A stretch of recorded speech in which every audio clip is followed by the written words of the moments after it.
It's a real pleasure to be here at COMMUNITECH's conference. It's a fantastic day so far. I know you've got lots of choices to make. I thank you very much for the time that you spent there. A little bit more about me. Why am I up here talking about artificial intelligence? Well, almost 20 years to the very week, I was actually in a lab at Bournemouth University in the UK, building neural networks that tried to learn about grammar. And I subsequently had a conversation about symbolic versus sub-symbolic linguistic systems. I will not be talking about that today. I'll be talking a little bit about the future of society. So don't worry, you are in the right presentation. I will be talking about artificial intelligence. And the way that I talk about these things is to provide a basis of understanding of where we've come from, where these ideas came from, where we are today, and where we're going to go in the future as well. So I'm really looking forward to hear some questions at the end, but we're going to get going. Okay, we're going to get right back into the birth of artificial intelligence. Where did some of these ideas actually come from? And sometimes people go back and they start thinking about the 19th century, the 18th century, Ada Lovelace programming the first computer, which was a piano that could play itself. However, I like to go back a little further. If you look into Persia, and there was incredible engineering talent in Persia, real futurists, real people thinking about how things can be, all the way from the 8th to the 12th century. But there was actually a point in the 12th century when there was someone really incredible that came to the front. He's often forgotten about, but in Persia in the 12th century there's a guy called Ismail al-Jazari, and he actually released a book called The Book of Knowledge of Ingenious Mechanical Devices. And what's incredible about that book, that all the way back then, you didn't really have the idea of what a robot was or an automata was. You just had the idea of some very basic ideas around engineering and building. Vehicles weren't even around. Boats were, and some of these more primitive forms. But he actually defined about 50 different devices in 6 different categories that did everything from like water raising machines to pitchers and patients for phlebotomy, which is a fascinating thing, and even came up with ideas of fully automated bands that travel on your boat as you go down the river, playing music for you. Well, that starts to feel like a level of artificial intelligence in a way. Even though it's quite mechanical and very simple and analog, this is where we're headed with artificial intelligence. When I chatted to Dr. Kurzweil earlier, and I was in the room, he was talking about how like the nanorobotics in our blood are likely to be quite biological and analog in their very way. So all the way back from the 12th century to like maybe 10 years into the future, I think we're coming full circle. and then there's some really interesting thing. If we jump forward to the 18th century, you've got Mary Shelley, and she wrote the story of Frankenstein. She actually released it anonymously because people realised that women didn't write about horror, let alone this idea of like bolting together bits of humanity to create something new. But that idea was an idea around artificial intelligence as well. And then into Bletchley Park into the 1940s, and the incredible man that was Alan Turing, and the machine that he actually used to break the cipher of the German communications in the Second World War, which not only shortened the war but actually saved many, many thousands of lives, is incredible. And that's a step on the journey towards artificial intelligence. However, in 1956, it's when it really started to gain momentum. We started to have the big computing power started to kick in, even though it was the size of a room. We started to have new thinking, new forms of mathematics. People like Marvin Minsky and a number of other people got together in Carnegie Mellon University and started talking about artificial intelligence and programming and what that could look like from a computer perspective. But then, over the years, people were looking at this as very academic doctrine. That's a very nice idea. We don't have the computing power. And a lot of organizations, the military just said, we're pulling all the funding. We don't believe that you can do anything useful with this. And then it caused a couple of really great AI winters. So from the early 70s, when things were just getting momentum, they just stopped it dead. And when they stopped it dead, it didn't really gain any more momentum until the late 80s, early 90s. So that AI winter sort of stifled us a little bit with what was a very good rate of discovery, discussion, and investigation. And then, just as modern society started to get hold of computing power, and you could go to arcades and play Pac-Man, and Pac-Man used a very early form of artificial intelligence called a state machine to work out where the ghosts were and where you were and how to make something that's more difficult to play. things started getting really interesting. So that was in the 80s. And then in 1997, Deep Blue by IBM beat Garry Kasparov and almost ruined his career. Now, what's really interesting about this is that 97 was like that tipping point where people were like, oh, this is really interesting. The military was taking a lot of notice. Large companies were taking a lot of notice. No one really understood exactly what was going to happen with artificial intelligence, but for the first time they saw a level of human reasoning, knowledge, machine learning, computer power coming together and creating something that can beat human intelligence. And that's something really important across this journey. And now, today, we're in a situation where we've got computer power and we've got funding behind that as well. And what drives artificial intelligence more than anything else is in everyone's pockets, on everyone's laptops, in the world, and the sensors, the organizations, every single part of society that we work in. Actually, IBM did a study and they found that we create about 2.5 quintillion bytes of data every day. That's huge. In the last 2 years, we've created 90% of the world's data. And if we actually think about what that is, that leads us to the idea of big data. Who's heard of what big data is? Who really knows what big data is, right? It's difficult. It's a large term given to you by lots of very smart consultants that make you spend lots of money on big data, right? But if we think about the amount of data that's actually produced on a daily basis, that's just going to exponentially grow over time. And back in the day, I built a data warehouse for Dell, and this was about 10, 11 years ago. And it was huge. It was like 90 terabytes of data. And it was sitting on a server, and it took 4 months to load the data in there. Once we got it going, analytics drove it, and it helped us make millions more dollars in hardware sales. So there was some real power. But today, we're actually finding that they're building 4 million of those things that it took me 4.5 months to build every year in terms of data and availability. And what's that really doing for us as a society, and what's that doing for artificial intelligence, right? Well, time shrinking. Artificial intelligence is coming on at a much quicker rate. We're actually at a point where there's such a lot of attention and such a lot of people paying attention to what artificial can do to the world that we're going to see not only a hockey stick, it's almost like a vertical elevator to the sky for the next few dozen years.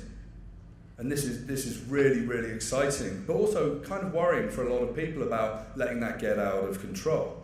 So back in the day, when we started thinking about 1984, we started thinking about people watching us, that sort of harks back to this idea that we've got all this data and all these sensors and this ability for people to help our lives sort of progress, but also watch us as well. And instead of Big Brother, I like to talk about Big Brothers. And who are those Big Brothers? I think we all know who the Big Brothers are, and some might even be in the room today. The people working on artificial intelligence today are like Google, IBM, Facebook, Amazon, and Microsoft. And why? Because they've got access to massive, massive data sets. And think about this. If you just suddenly turned an incredibly powerful piece of AI that could do learning and reasoning and understand what your hypothesis is and finds a way to solve that, then surely this is going to be very powerful for our world. And that power started to come out in popular culture a little more, because there's a lot of people that are still reticent about what artificial intelligence can actually do. So did anyone see Jeopardy when IBM's Watson actually won the contest?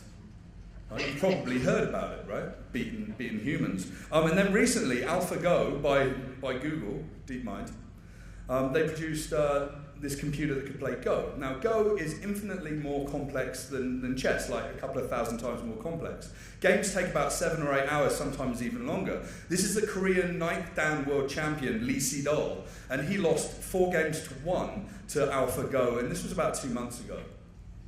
And he thanked them for letting him win one of them. The computer absolutely changed everything at that point in time in terms of what the capability of a computer was. It wasn't just the idea that it can be slightly better than us, it's the fact that it would be infinitely better than us and actually defeat people in certain rational reasoning and very deep learning situations like the game of Go. But now we've got that revolution, which is great. And as people that build companies, as people that bolster the economy and drive things forward, we're here and we're in the right place. And that's so it's like, okay, great, I want to be in a startup and I want to take that startup and I want to do something really great. Artificial intelligence seems very interesting. I'm going to read all about it, learn the application, and work out why we should do that. And for startups, it's really important to think that AI is not a buzzword. It's not something to bandy around to think that VCs will suddenly go, we need to make 15 investments this year that use AI. Well, let's stop thinking like that. Let's start thinking about the practical applications of what we need. And really, if you're in a startup and you're starting to think about artificial intelligence as being useful, and it can be, in either a very small amount of machine learning in your software, or something that you base your entire product around in terms of deepening the knowledge and experience and service of your user base, then think about the why and work out what the hell you're trying to solve. The problem space. What are the hypotheses that you're trying to prove and disprove? And don't be grey about your hypotheses. Don't like, it kind of worked. No, if you say it kind of worked, it didn't work. It didn't prove anything, move on. And then applying the how, the platforms that are coming. And again, AI and machine learning should not be a buzzword to sell your product. And AI startups are taking things very, very seriously. And machine intelligence, machine learning, and the ecosystem is just grown exponentially over the past few years. Just in this slide here, we've got dozens and dozens, hundreds of startups that are focusing on AI. Every week we see people getting bought by large companies that want AI to be brought into their organization. They know that small atomic teams, even coming out of academia, and this is where a lot of the good thinking's been in AI, have like span off and they've created this artificial intelligence that can come into our world and make huge differences, and a lot of people are paying attention.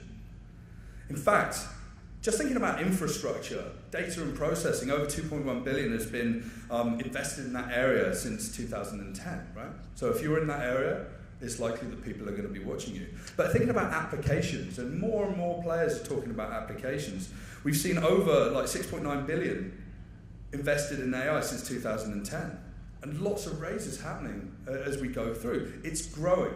It's a growing part of the startup ecosystem. Maybe you're sat here and you're thinking, oh, what should I do next? You should do artificial intelligence applications next, but you should find the right people to help you do that. And you'll find them in the colleges, you'll find them in the hobbyists and the developers that are incredibly smart and can learn very quickly. But unfortunately, AI is still a point solution and a buzzword. Even large companies get it wrong, like horribly wrong. They think that a smaller solution can actually work. And who loves the term minimum viable product here? Who talks about minimum viable product here? I want you all to stop talking about minimum viable product, you know, especially when it relates to artificial intelligence. Because minimum viable product is something that's not going to work very well and is actually going to touch your customer or your operation so deeply that it's going to fundamentally affect how your business works, and it could actually put you out of business. So be careful about minimum viable product. And my friend Ram Fishkin from Moz.com came up with this incredible graph that talks about exceptional viable product. Push a little further, build a decent product that delivers exceptional value, and you'll actually get to a point with something like artificial intelligence where you can provide a decent experience, and it's going to get better because AI learns. But people are going to be impacted by it, and lots of people are going to use it, and then it's going to spread virally and exponentially. However, even people like Apple don't always get this right and don't consider the entire solution space.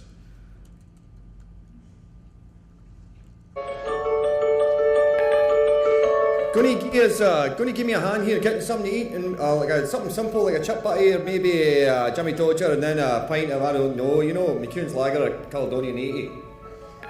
I'm not aware of any meetings about thing without Mahatma Johnny Georgia and Johnny Chip Butty.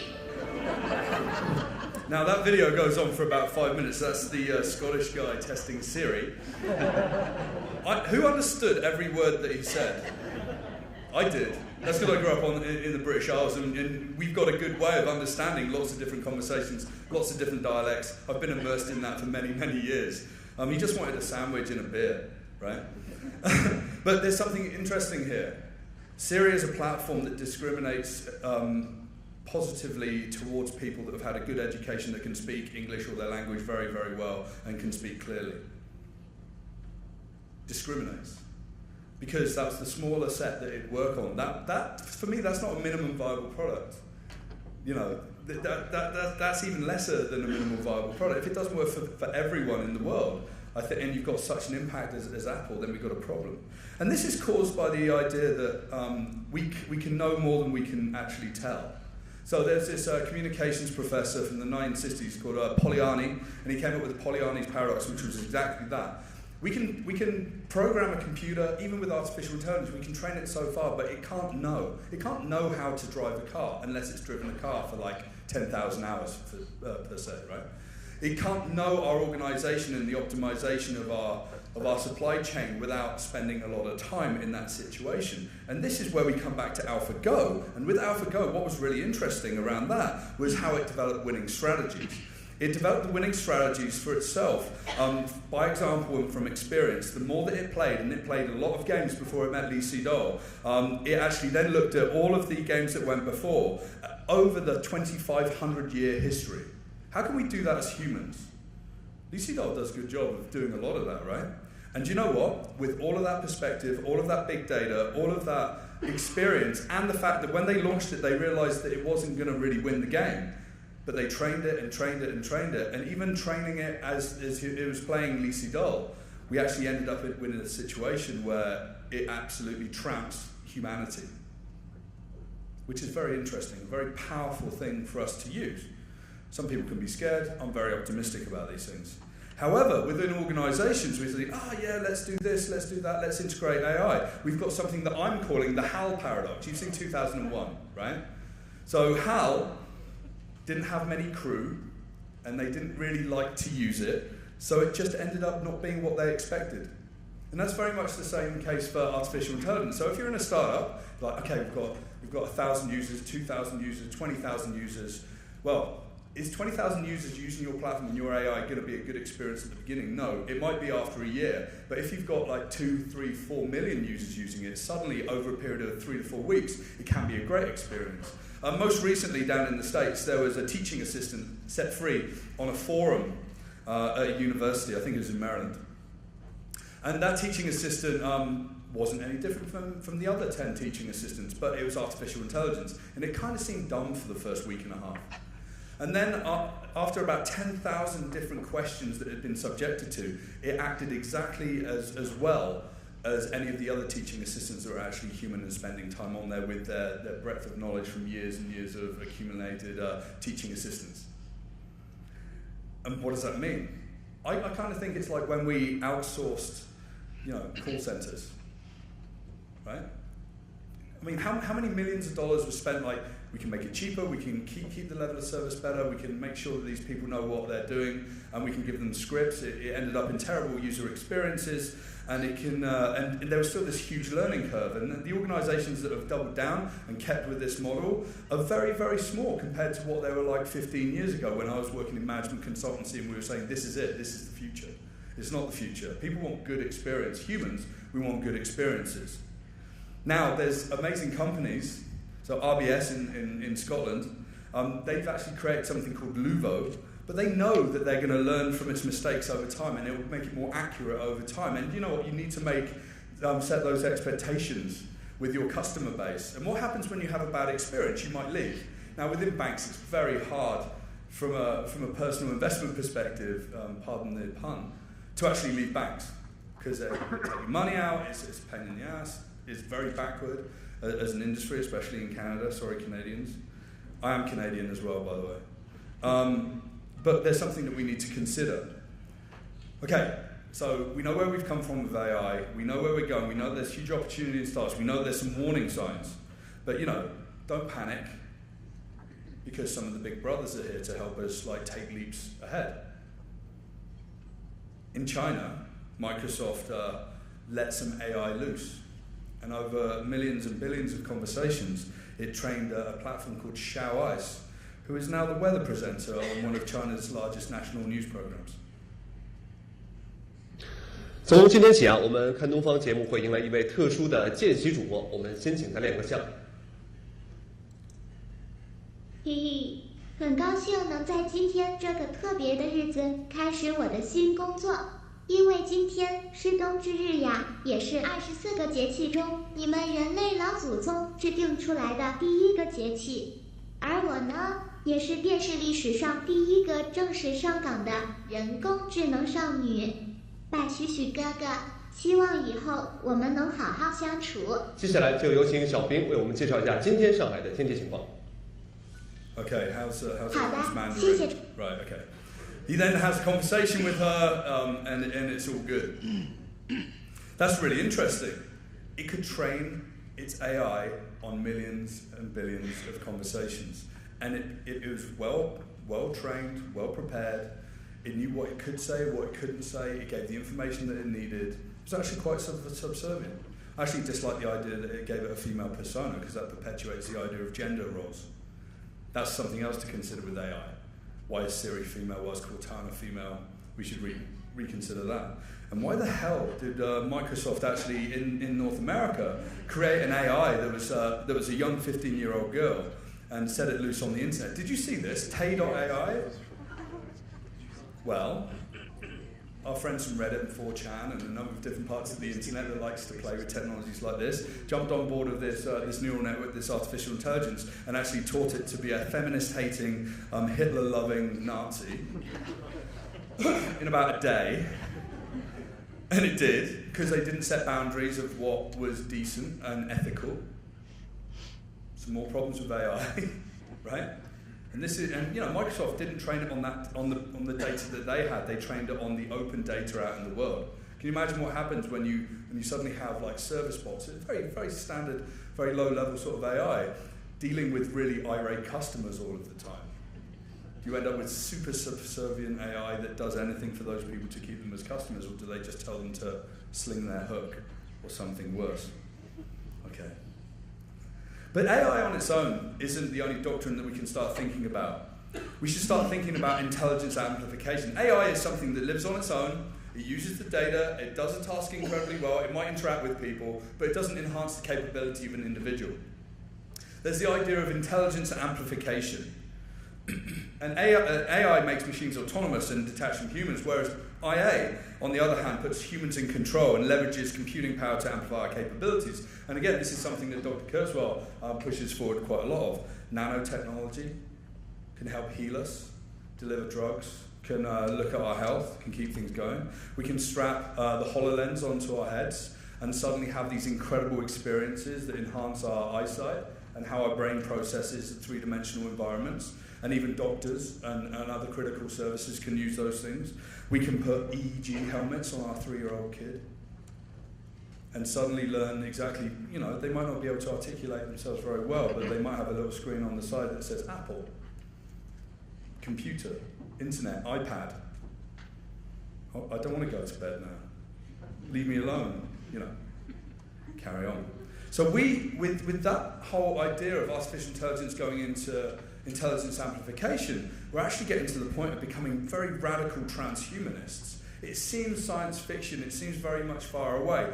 All of that technology, nanotechnology aside, but it's coming, is available. And there are startups all over North America and in Canada. I'm sure there are Kitchener-Waterloo and out in Toronto that are looking at all of these areas. But there's a lesson to be learned here from artificial intelligence in the scheme of things, and a lesson for startups if you are going to take the step forward and do something great. Make practical intelligence amplification and artificial intelligence. Make it practical. It's great to have these moonshots and these big goals, but we have to learn as fast as it's going to learn, and we have to build it in the way that we can control how it's going to build itself. And now this is the really fun stuff. I start thinking about the future, and I do make some bets on where the future's going and where we're going.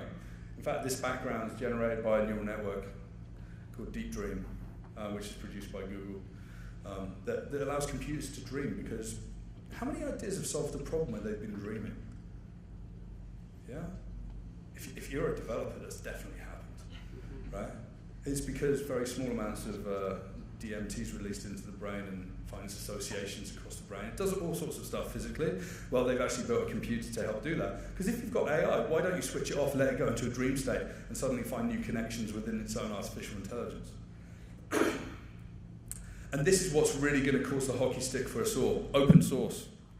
So Facebook, open sourced a bunch of hardware that is developed for artificial intelligence. We do need massive processing power, especially if we've got huge data sets. So this is something very special that we need to look after and go after as well.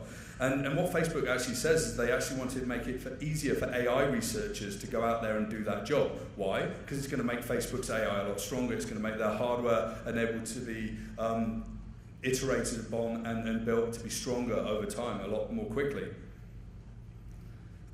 And then there was a press summit in Berlin most recently where Mark Zuckerberg's decided to double down on this kind of technology and sees the basic human senses that we have with their artificial intelligence and artificial intelligence generally doing better than us as humans. The only thing that isn't on there is smell. But maybe one day we can actually work that out as well. And within Facebook, they've got some incredible technology.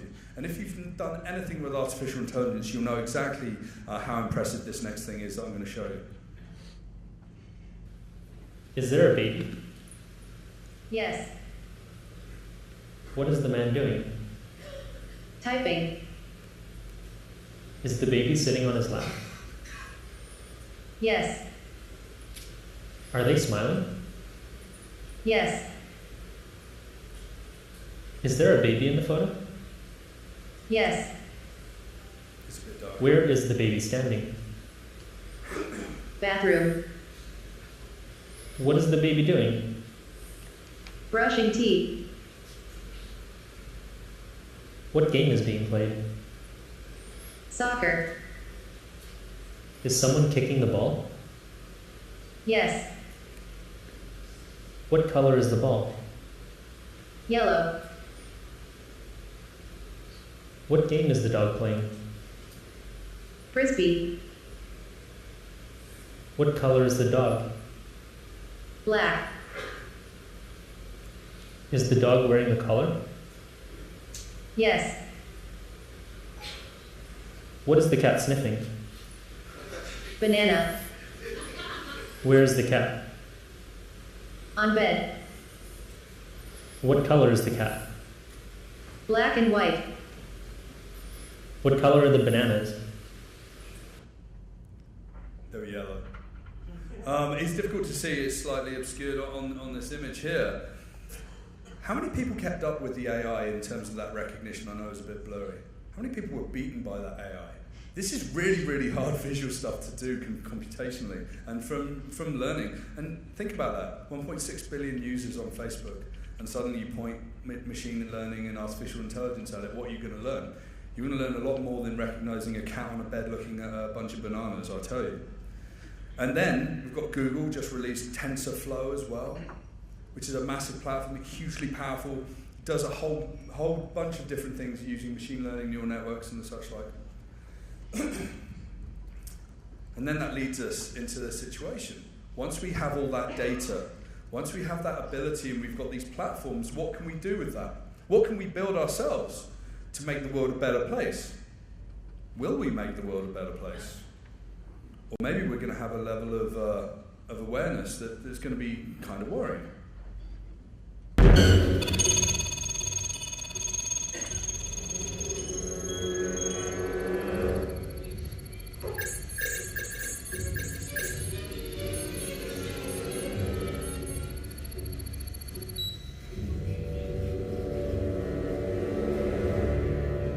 Sir? Shall I? No. It's my job now.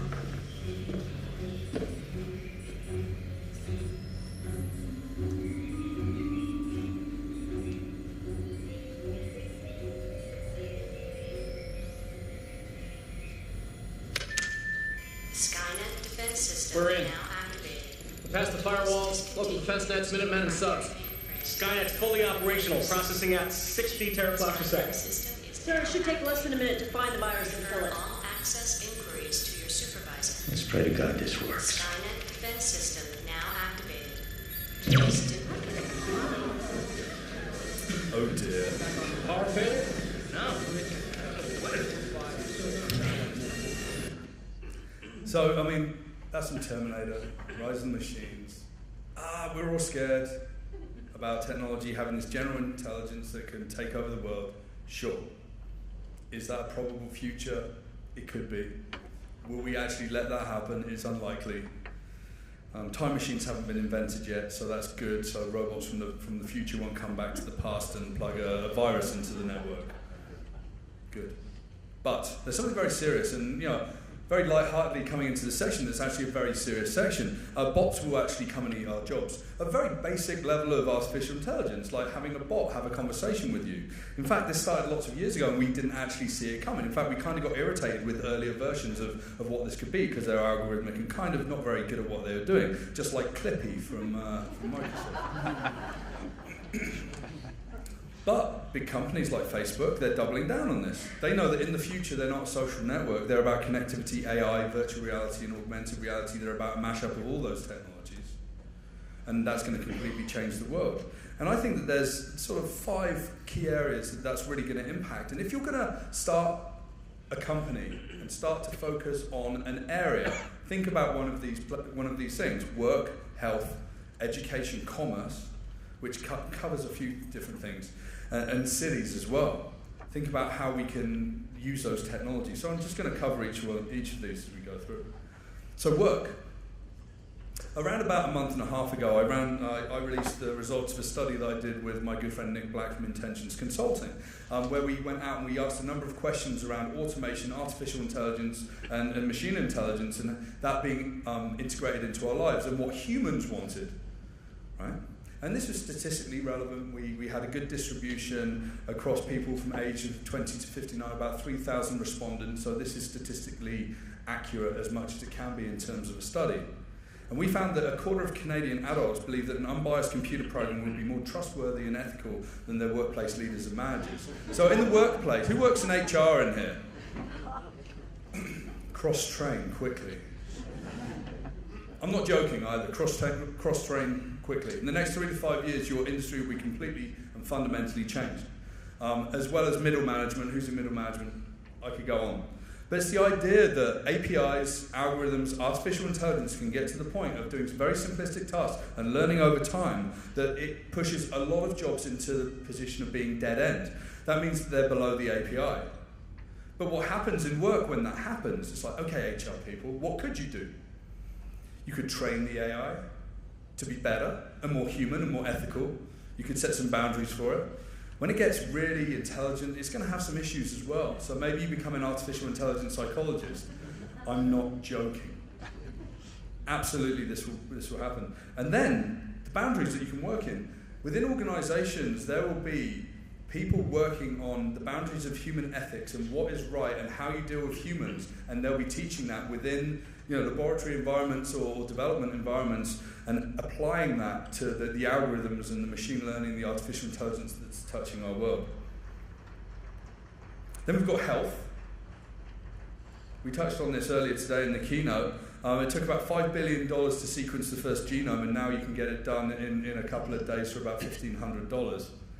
Just that level of computing power, accessibility to code, and accessibility to equipment. This isn't necessarily AI, but just think about this. If we had friends at one of the big brothers with all of those billions of records of data and those huge amounts of data sets that they can analyze and point AI at, why can't it actually diagnose mental health? Oh, that conversation you've been having with your mother in email and via chat over the past 3 or 4 days. Your mother's been sounding a little strange. She might have had a minor stroke. We can tell that by chunking through data and artificial intelligence learning the warning signs. Skin cancer. Where do we upload all our pictures to? About 1 billion pictures a year go into Facebook, right? Why doesn't it just point it to AI? It's like, that little spot on your face. You want to go and see a doctor about that, and that's of utmost importance. Don't wait, do it now. Why not? That's useful. Very, very useful. In fact, I think the health and medical industries are going to be revolutionized by AI. I think doctors, a lot of them, will have to become specialists a lot more quickly to raise themselves above. Robotic surgeons are even better than a lot of other surgeons now on even complex operations. Again, Mr. Zuckerberg comes in, AI can make every doctor as good as the best doctor in the world at diagnosing skin cancer. And then DeepMind creates a healthcare app in Imperial College in London with the NHS in the UK. And I made these predictions last year. They're already coming true. This is going to be a huge revolution. Okay, education. Who loved school? I hated school. School didn't like me much either. But the areas of pedagogy, domain, and student are the areas that are going to be revolutionized by artificial intelligence. As our kids constantly evolve and learn, they're smart and they're learning. Artificial intelligence can come in and help them learn more quickly. Wouldn't it be better to have an environment in the future where you have one teacher to one child? We can do that if we're using artificial intelligence. We can also use artificial intelligence and robotics to help children develop themselves. In fact, in Japan, they're using Pepper the Robot by SoftBank in Japan to give people confidence to speak up in class. This is the emotional robot. This is the robot you can go and hug. And it's really, really good at developing emotions in humans as well. And there's some studies, and there's some people that speculate that we're even going to have lifelong learning companions. So when we're born, we'll be deployed with an unlearned piece of AI. And that AI will run on whatever we've got that comes with us through life. It might look like a phone. And all the way through until the day that you die, you will have this companion learning with you, about you, helping you learn, and being a better human. I think education is going to be flipped on its head in the next 5 to 10 years. Absolutely. It has to be, because it's failing a lot of people. And then commerce, and this is so exciting. How do we make money? How do we get our services out there? How do we sell more? How do we make it easier without hiring like tons of people to help sell products for us? Well, this week, there's a piece of technology that was released called Viv by the team that built Siri that goes way above and beyond what Siri can do today. And it's very, very exciting. So here's a video with a few examples of what you can do very, very quickly. Send Adam $20 for the drinks last night. Okay, our friends from Venmo come up. It knows who Adam is. It knows what it's about. We're going to go ahead and send that. That's it. It's done. Adam's got his money. One sentence, and it's done. Let me continue. Send my mom some flowers for her birthday. Our friends from ProFlowers come up with some beautiful arrangements here, but, well, she is a tulip lover. Let's try that. What about tulips? Great. So, some beautiful arrangements here. I'm going to go ahead and do that. Knows where my mother lives, seamlessly puts all that together, and we'll go ahead and buy that. And that's it. The flowers are on the way, right? Let's keep going. Get me a nice room in Palm Springs for Labor Day weekend.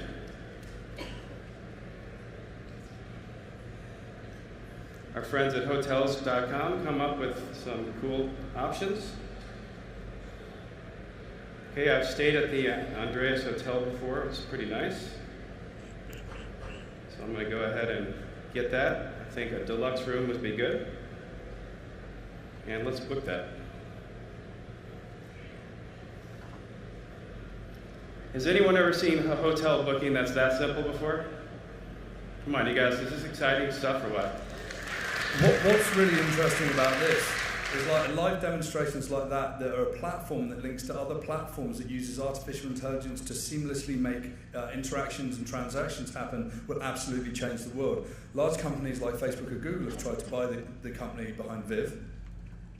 This is going to be the future. This is going to be the absolute future of everything on our phones or applications like it. There's another app called Hound that's out in the States. This is going to be the future. And what I think is great about this is you can tap it in.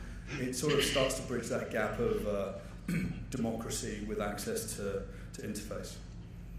And then when we go from commerce and we start thinking about the cities and the connections around us, we've got huge opportunities to have sensors and everything, and then we can put massive data pipes through and connect different parts of our infrastructure and optimize that using machine learning algorithms. the way that you can optimize how traffic flows, how traffic lights work, how various parts of municipal systems and organizations like the police and fire service work.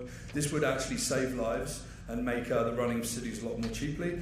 Go and check out what the city of Bristol is actually doing at bristolisOpen.com. I'm from that area. It's an incredibly progressive city. They've just put in a huge infrastructure. And part of that is around the Internet of Things as well. I've spoken to a number of startups here today that are in the Internet of Things. I think it's one of the most exciting things in the world. I think the Internet of Things and sensors in factory environments, in household environments, out in the world in a much wider sense, are going to collect so much data that the artificial intelligence is going to be able to predict what we need when we need it and how the world should actually work. There's a lot of people that think that this is going to grow big. Cisco is obviously big behind this and thinks by 2020 we're going to have about 50 billion devices actually out there in the world. They also say within like 5 years after that, that's going to grow by an aspect of 5 as well. But it comes back to ethics. Come back to thinking about what we want in our world. You know, do you want your Roomba to tell you that it doesn't really want to sweep your floor that day? Or do you want to get home one night after being out for a few beers and your fridge locks itself, it locks your bedroom door and opens the door to the gym and tells you to work out for half an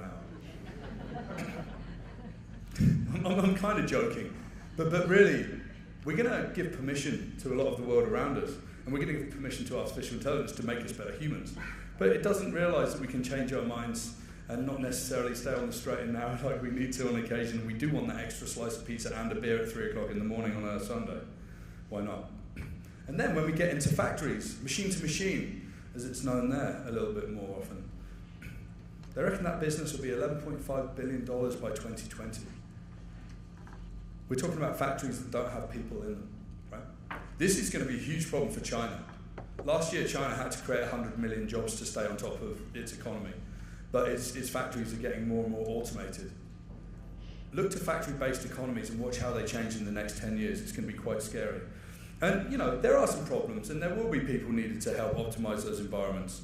And, you know, we are suffering from a lot of, you know, very casual usage of the term AI, but a very casual approach to how that's going to be integrated into our businesses. And we have to be really careful about a number of things when it's being used in critical situations, especially artificial stupidity. Now, there's 2 final pieces of advice I'll give you. We've got to think about the practical applications that are ethical and creative for AI and IA, intelligence amplification. But what's really good is that being here in Kitchener-Waterloo at COMMUNITECH, with so many bright minds and so many good people from academia and the startup world and people that run companies, is that we're located in the right place to address some of society's biggest and smallest problems. Thank you very much.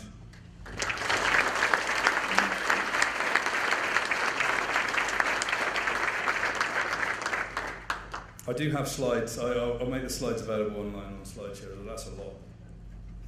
Thanks, Nicholas. No problem. So we've got a few questions that we'll pose to you from GoGadget. The first is, do you like the research that Canada is doing in the AI sector recently? And do you feel that Canada is on par with their research when compared to the UK or more advanced? I'd like to know what research they were talking about specifically.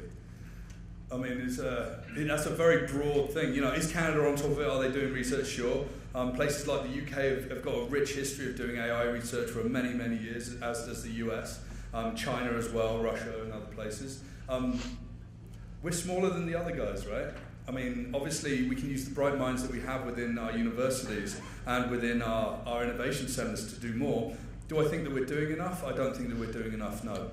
I think that there's a huge opportunity here for someone to walk out of here, get together with some smart people and start really, really building something that matters in the world. Is that a good answer? Thank you. It's an answer. Next question.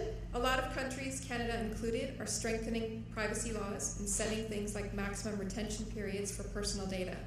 How do you think regulators should navigate protecting privacy with letting AI collect enough data to learn? Yeah, the Privacy Commissioner of Canada is actually really on top of these things, and we're kind of in charge of our own destiny. So who's on Facebook in this room? Right? When you signed up, who read the terms and conditions? And if you did, because there's always one that's like, I speak at privacy security conference, they're like, I did. Did you read it a week ago? And they're like, no. Because they can change them whenever they want. The trouble is, we can sign up to any platform out there, including platforms like Viv and whoever, and we'll give away our right to any of our data. In fact, we're going to give that to them that they can do anything with. Now, this is what the struggle is going to be with privacy commissions and regulations. And how long do we keep data? Well, you've just signed an agreement that keeps all that data away from Canada in a different data center where the jurisdiction of that regulation doesn't exist. So we're going to have to make some very careful decisions about what we do with data. I think we owe it to ourselves as Canadian companies to start thinking about, if we're using this kind of intelligence and artificial intelligence programming on Canadian data, then we should really play fair. As soon as these big companies come in and you click that little button saying I agree and you hit the submit, you've signed everything away. You've actually signed away your basic human rights. It's kind of crazy. I speak a lot about privacy and security as well. Yeah. How anonymous are we really inside big data? Again, what terms and conditions have you actually signed? I mean, there's a lot of companies that are very responsible. They wash data of names and addresses and all that stuff that actually exposes what is the value of the data, which is the identification of individuals. So within that we're anonymous to a certain extent, but once we understand behaviours, we'll be able to work out who's undertaking certain behaviours within data sets a lot more easily, especially with algorithms and artificial intelligence that jump through it. How anonymous are we? They know everything about us. It's just they're not sharing it with the world, right? Which is good. Next question. Our company uses AI to help vulnerable people, and sometimes we have a hard time explaining the heavy importance of privacy, accurate data sets, etc. to people without experience in AI. How do we communicate with people without knowledge of AI to explain why we are cautious to throw our product into the market? Right. That's an amazing question. I mean, this comes back to communications and the very basis of human society and how we understand information. We understand information through stories. So if you've got someone that's vulnerable, maybe isn't that computer savvy, and you can explain to them that maybe, I was chatting to someone earlier that's got a company that thinks about, I think it's Alert Labs, thinks about artificial intelligence, the Internet of Things, and if artificial intelligence could work out moments before your water heater was going to blow up and cost you $2,000 versus like a quick fix, or if say your mother-in-law has fallen and hurt herself, but it can actually predict when that's going to happen. It's the difference when you tell a story about, you know what, you could save that person's life, or you can save yourself $2,000. Would you like to be part of this? Most humans would want to be part of something that saves them money and saves lives. So storytelling. Advertisers are going to have a really good time with this. Do you think that AI will achieve the ability to be creative and to self-express? Yeah, there's actually an AI in Japan that won a book writing contest recently.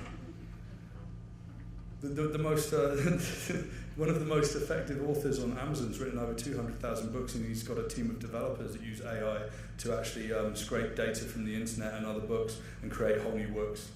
And he's a many times bestseller because of it. Can we be creative? It depends what we want as humans, right? There was a whole art show in LA that my friend went to about 2 months ago where Deep Dream actually created its own artworks. Is that creative? What is creative?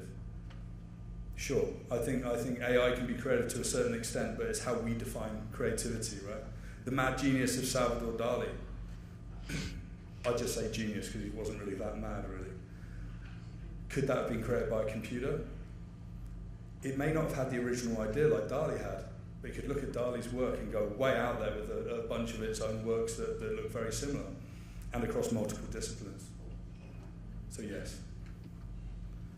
What are your suggestions for pushing the use of AI for applications like simple medical diagnosis?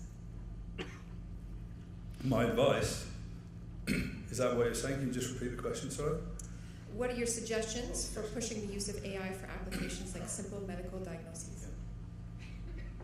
Find something that the researchers are struggling to solve and try and attack those problems first.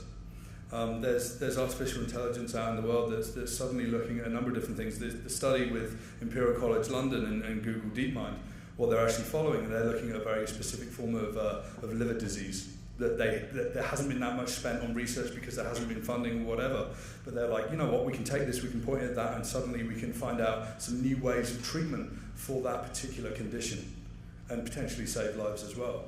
So it's like any kind of form of where do I start? If I was going to start a company, if I was going to use AI right now, what would I attack?